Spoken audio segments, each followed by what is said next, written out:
Halo, Pak Cewene, jumpa lagi. Dalam video ini saya mau bicara tentang Katolik yang menyembah berhala.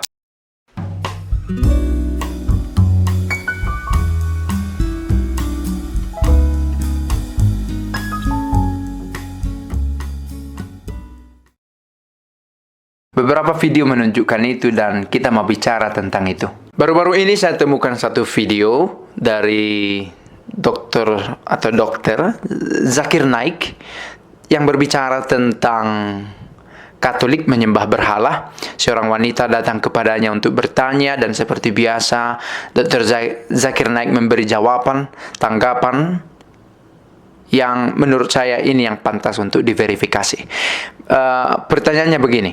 My name is Lolita and this is something related to Bible. So in Bible it is written we should not worship idols. Then why in Roman Catholic Church we have Jesus and all saints, Mary's idols, and is it right worshipping them? Saya pikir sangat wajar ada pertanyaan semacam ini. Jangankan orang luar, yang Katolik sendiri pun akan menanyakan hal yang sama. Kenapa pada kita ada patung? Kenapa ada benda lain? Kenapa ada gambar-gambar? Apakah kita menyembah berhala? Ada rosario, bulir-bulir doa itu, apakah itu jimat?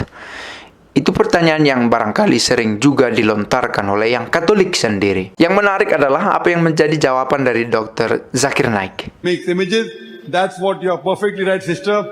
Making images of Jesus Christ, peace be upon him, or of Mother Mary, or of any other saint, is totally prohibited according to the Bible. That's the reason the Protestants, they don't make any idol of Jesus Christ, peace be upon him. So making images is wrong, sister. So you should put this question to the Catholics. Saya tidak mau berbicara tentang agama lain. Saya ingin berbicara secara khusus tentang Bapak yang satu ini. Kita mungkin barangkali beberapa kali menonton videonya. Setiap orang berhak menyuarakan suaranya. Saya mau katakan ini. Katolik sama sekali tidak menyembah berhala. Sama sekali tidak menyembah berhala, hanya menyembah Allah saja. Benda-benda itu, patung, gambar, salib, atau apapun itu, hanya merupakan alat bantu untuk sampai kepada yang ilahi. Kita tahu kita terbatas hanya dengan 5 indera, beberapa dengan 6, meskipun tidak dapat diverifikasi. Hanya dengan itu kita sanggup mengenal. Dan kita mau mengenal sesuatu yang transenden, something beyond, metafisika. Dan kita butuh sesuatu untuk membantu kita sampai ke sana. Maka kita butuh patung, benda-benda semacam itu. Selain untuk alat bantu, patung itu juga berfungsi untuk sebagai pengajaran, materi pengajaran. Kalau suatu waktu saya punya anak, misalnya, atau anak orang lain, atau tetangga, atau siapapun kenalan yang mau mengenal iman saya akan bawa benda itu, dan seperti ini yang saya maksud.